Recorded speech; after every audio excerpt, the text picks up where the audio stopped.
Bismillahirrahmanirrahim. Hari ini kita membahas tentang najis. Ma hiyan najasatu, apa itu najis? Najis. Jenis najis itu yang pertama apa? Adam. Apa adam? Darah. Jadi yang pertama darah itu baik darah manusia atau darah hewan, ketika nempel di baju, maka bajunya tidak boleh dibawa sholat. Kalau mau sholat, bajunya ganti dulu. Jadi sholat itu harus bersih daripada najis. Nggak bisa sembarangan. Habis nyembelih ayam, baju kamu ada apanya? Ada darah apa? Darah ayam, masa darah sapi? Ada darah ayamnya. Nah, ketika pakaian kamu ada darah ayamnya, sholat kamu tidak sah. Jadi sebelum sholat itu harus diganti pakaiannya terlebih dahulu. Atau juga begini, misalkan ya, bagian anggota tubuh ada apa? Ada darahnya.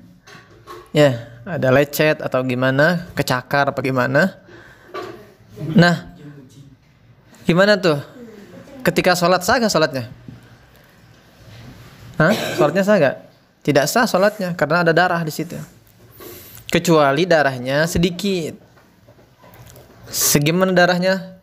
Darahnya itu tidak lebih dari logam uang. Logam uang segimana logam uang? Kecil kan? Nah, segede logam uang, darahnya darah kamu. Keluar darah lagi sholat, nggak batal kalau nggak sengaja. Kalau tidak sengaja, kalau sengaja beda lagi. Ki, lagi sholat, kamu mainin jerawat. Ya, mainin apa Ki? Mainin jerawat. Lagi sholat mainin jerawat. Keluar darahnya. Sholatnya sah apa enggak? Enggak.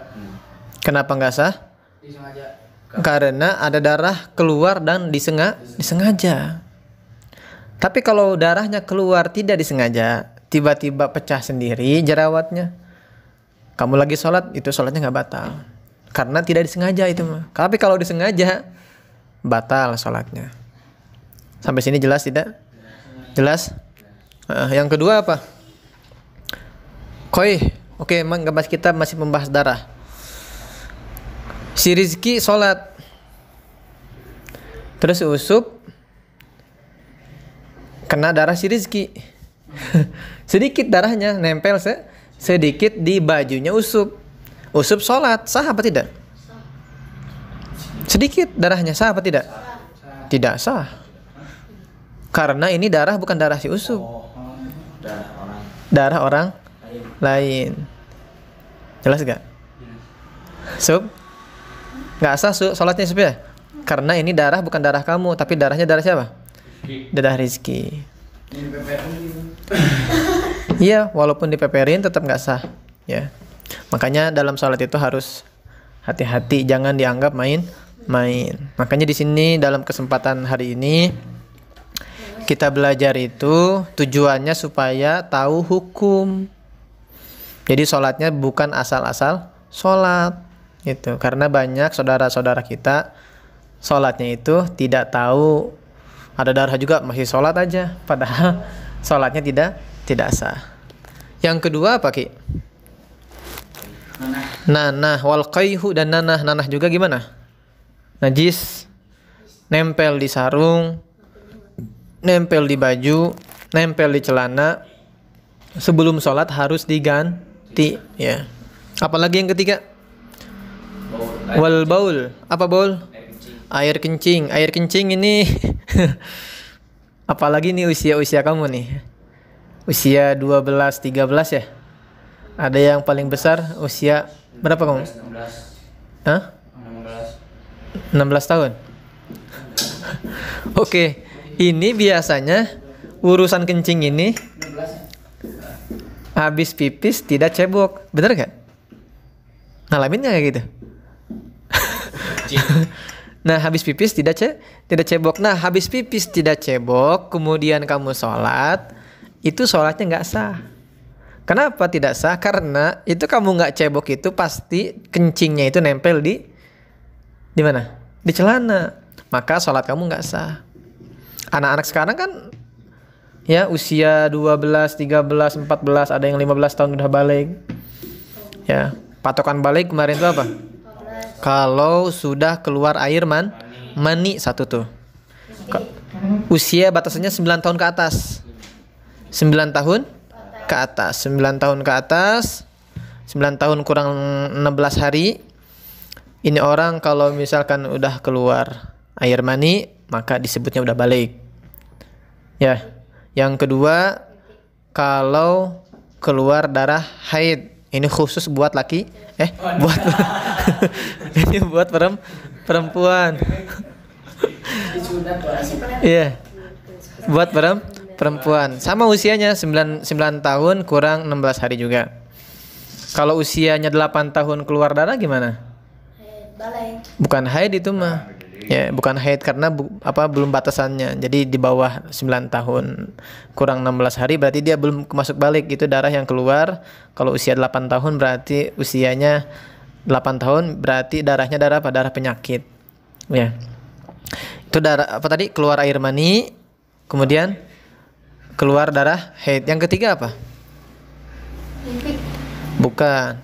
Yang ketiga apa? Usianya 15 tahun. Misalkan nih laki-laki, kamu udah keluar air mani? Belum. Usia kamu berapa? Usia 15. Udah balik udah. Walaupun belum keluar air mani. Perempuan, usia kamu berapa? 16. Udah haid belum? Belum. Tetap walaupun belum haid tetap udah balik. Gitu. Tadi katanya mimpi ya? Ya, benar mimpi juga termasuk tanda balik. Tapi yang dimaksud ialah kalau keluar air mani. Malamnya mimpi tapi bangun-bangun tidak ada air mani, ya nggak wajib mandi. Tidak wajib mandi. Ya.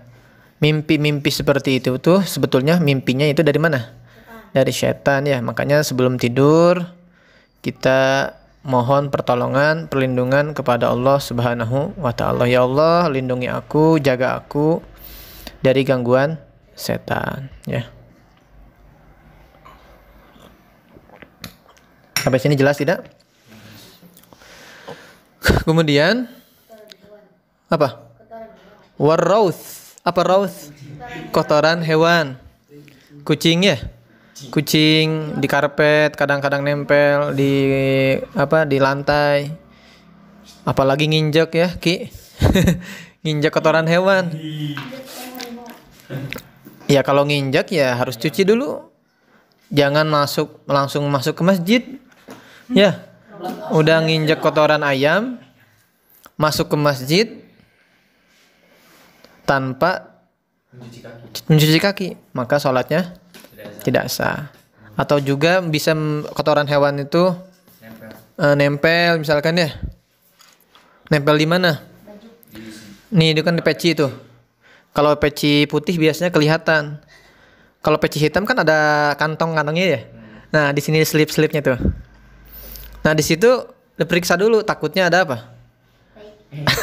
Ada kotoran hewan yang nempel di situ. Khawatir, jaga-jaga aja. Dilihat, dikoreksi.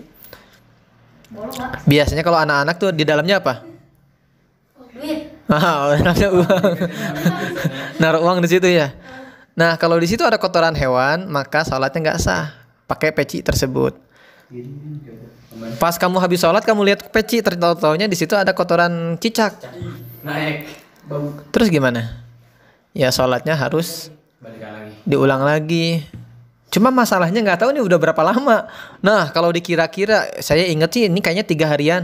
Berarti selama 3 hari kamu sholat harus diqodho. Nah, jadi makanya periksa dulu pakaiannya dari mulai peci, pakaian, baju, kaos, celana, dan sarung. Jangan sampai ada kotoran hewan, ada najis dan lain sebagainya ya. Jelas sampai sini? Kemudian apa lagi? Apa lagi? kotoran manusia. Wal goit dan kotoran manusia. Wah, ini jelas ya. Si api. Febri sedikit, walaupun sedikit, walaupun, wah ini pasti sedikit keluarnya, ya tetap walaupun sedikit ya tetap najis, ya, walaupun sedikit enggak, wah ini dimaaf ya enggak bisa, walaupun sedikit tetap najis. Apalagi? Zaki apalagi? Minuman keras. Wal khamru dan minuman keras. Minuman yang bisa memabukkan. Nah, ini minuman itu sebetulnya tidak boleh diminum ya. Hukumnya haram. Dosa besar bagi orang yang sering meminum minuman keras. Ini termasuk dosa besar, harus dihindari. Dan ketika ada yang nempel di pakaian juga tidak sah dibawa sholat. Jelas ya? Tapi kalau misalkan ada pel apa kayak butiran-butiran gitu ya. Kalau misalkan seperti sabu-sabu dikantongin, ya sah-sah aja itu mah. Dibawa sholat sah, tapi nggak boleh diminum. Ya, bukan berarti boleh bawa sabu-sabu, enggak, tetap nggak boleh diminum itu. Bisa menghilangkan akal dan itu hukumnya dosa besar. Orang yang selalu minum khamr, minuman keras, berarti dia mempersiapkan dirinya di mana? Di dalam api neraka. Jalan keluarnya ya satu-satunya ialah tobat kepada Allah. Tobat, dia menyesal dan dia tidak mau lagi meminum minuman keras dan dia mohon ampun, serius mohon ampun kepada Allah Subhanahu wa taala. Insyaallah nanti dosanya diampuni oleh Allah Subhanahu wa taala. Tapi kalau dia tidak tobat, dia tidak pernah minta ampun, ya siap-siap aja. Pulangnya kemana? Pulangnya ke dalam api neraka. Kemudian apa lagi? Muntahan. Wal qai'u, muntahan. Tahu muntahan ya? Muntah. Baik di rumah muntahnya atau naik mobil muntahnya. Maka muntahan apabila mengenai sarung, mengenai baju, mengenai sejadah, mengenai ya pakaian yang kita gunakan, boleh gak dipakai sholat? Hah? Tidak bisa. Biasanya kalau mau jarah gitu. Nah, kalau jarah ada yang apa? Kalau ada yang muntah di jalan, kalau nempel di baju ya bajunya tidak boleh dipakai sholat. Harus diganti. Jelas ya? Paham tuh? Paham tuh? Apalagi Abdullah? Bangkai. Wal mayyitatu dan bangkai. Nih bangkai nih. Perhatikan bangkai nih. Misalkan Abdullah sama Rizki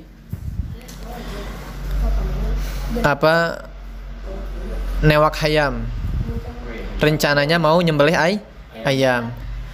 Pas dikejar-kejar ayamnya, pas dikejar-kejar ayamnya, apa? Ayamnya dipegang sama Rizki terlalu kenceng, mati duluan. Sebelum disembelih udah mati duluan. Nah, ini ayam yang mati duluan, boleh gak dimakan? Nggak boleh, ini jatuhnya najis. Karena sudah menjadi bangkai. Atau emang misalkan mau disembelih, mau dipotong lehernya, tiba-tiba malah kepotong kakinya. Waduh, langsung mati tuh ayam. Tetap bangkai. Jadi bangkai, maka dagingnya tidak boleh dimakan. Ya. Atau misalkan contoh bangkai lagi, ada di kantong kamu ada cicak mati. Ada cicak mati. Ya sama. Ada semut mati gimana? Sama. Jadi kamu harus koreksi betul-betul, harus harus benar-benar terhindar dari bangkai. Apalagi kalau bangkainya besar ya. Ini gajah di kantong, Pak. Gajah. Toib, apalagi nih? Wal kalab apa kalab? Dan anjing, seekor anjing mau sholat dijilat anjing. Ya nggak bisa. Ngocol sama anjingnya. Ya. Harus beribadah. Ada anjing itu nih, air ludahnya najis. Badannya najis, kulitnya najis, rambutnya najis, kotorannya apa lagi? Kalau disentuh sama rizki, anjing disentuh sama rizki, najis gak Ki? Halo. Najis gak? Najis. Belum jelas. Nih perhatikan. Kalau anjingnya kering, rizkinya kering, maka tidak najis. Kalau ada yang basah salah satu aja, rizkinya basah, anjingnya kering dipegang, najis nempel. Atau rizkinya kering, anjingnya basah dipegang, maka najis juga nempel. Kalau dua-duanya kering, rizkinya kering, anjingnya kering, tidak najis. Jelas ya? Tapi kalau dijilat gimana? Ya, najis. Karena tadi air liurnya najis. Wal khinzir, apa khinzir? Babi ya. Babi juga sama hukumnya najis, sama seperti anjing. Nah, ini semuanya hal yang mesti diperhatikan, dihindari ketika mau sholat ya. Coba ulang lagi, najis ada berapa tuh di situ? Sebutin najis-najis, coba. Satu apa? Darah. Kedua? Nanah. Ketiga? Air kencing. Keempat? Kotoran hewan. Kelima? Keenam? Minuman keras. Ketujuh? Muntahan. Kedelapan? Bangkai hewan ya, atau bangkai hewan. Oh, bangkai nih, ada yang lupa nih. Bangkai ada yang gak najis. 3 nih. Ikan, iya benar. Kalau ikan mati nggak najis. Ustadz, ada ikan mati, boleh dimakan? Boleh. Kamu goreng makan habis itu, nggak apa-apa. Karena nggak ada kamu ikan habis itu disembelih ikannya, enggak kan? Ya. Terus apa lagi nih? Belalang juga boleh dimakan walaupun sudah mati, digoreng. Pernah makan belalang? Pernah. Enak ya? Belalang tempur ya? Belalang tempur. Terus apa lagi yang ketiga? Manusia juga tidak najis, tapi kalau bangkai manusia walaupun tidak najis tidak boleh dimakan. Misalkan ada orang meninggal, tetap mayit, disebutnya mayit. Najis gak? Dipegang najis gak? Enggak najis, tapi tidak boleh dimakan ya. Paham tuh? Yang ke-9 apa? Yang ke-9 anjing, yang ke-10 babi. Nah, ini semuanya pembahasan tentang najis. Najasa. Wallahu a'lam bishawab.